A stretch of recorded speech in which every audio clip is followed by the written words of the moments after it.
I was working at a financial firm in New York City with a bunch of very smart people, and I had a brilliant boss I much admired. I went to my boss and told him I was going to start a company selling books on the internet. He took me on a long walk in Central Park, listened carefully to me, and finally said, "That sounds like a really good idea, but it would be an even better idea for someone who didn't already have a good job." You can have a job, or you can have a career, or you can have a calling. And if you can somehow figure out how to have a calling, you have hit the jackpot, because that's the big deal. I met Jeff Bezos 25 years ago, and he told me, "Dave, I want you to invest in my company." "What are you doing?" "I'm gonna start a bookstore in my garage." "Okay, and I'm gonna put it online. People buy online, and I'm gonna ship out of my garage. But if you invest in me, Dave, someday I'm gonna be the richest man in the world. I'll do over $100 billion. First of all, there is no such thing as $100 billion 25 years ago. Statistically, there's no such thing. Countries didn't have 100, our national debt wasn't $100 billion. And this dude's telling me at 26 years old that he's gonna be the richest man in the world because he has a garage and the internet? That was his truth. No, but he did not know it, and neither did I. But the difference between him and I is I was laughing, scoffing, and jesting at him, and he was already applauding himself, going, at the right way, at the perfect time, I'm gonna make as much as I can as quickly. And I'm sitting there going, there's no way this is gonna be a big business. Do something you're very passionate about, and don't try to chase what is kind of the hot passion of the day.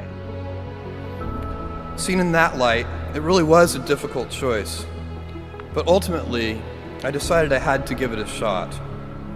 I didn't think I'd regret trying and failing, and I suspected I would always be haunted by a decision to not try at all. After much consideration, I took the less safe path to follow my passion, and I'm proud of that choice. As a young boy, I had been a garage inventor. I'd invented an automatic gate closer out of cement-filled tires, a solar cooker that didn't work very well out of an umbrella and aluminum foil, baking pan alarms to entrap my siblings. I'd always wanted to be an inventor, and she wanted me to follow my passion. There's a military phrase that I especially love, and it says, "Slow is smooth and smooth is fast."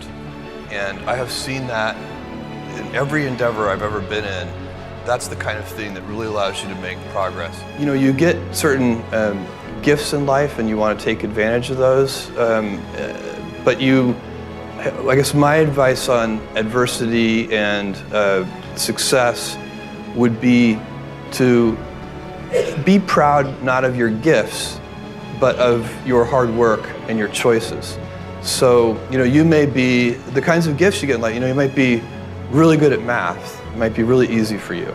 That's a kind of gift. But practicing that math and taking it to the next step, that could be very challenging and hard, and take a lot of sweat. That's a choice. You can't really be proud of your gifts because they were given to you.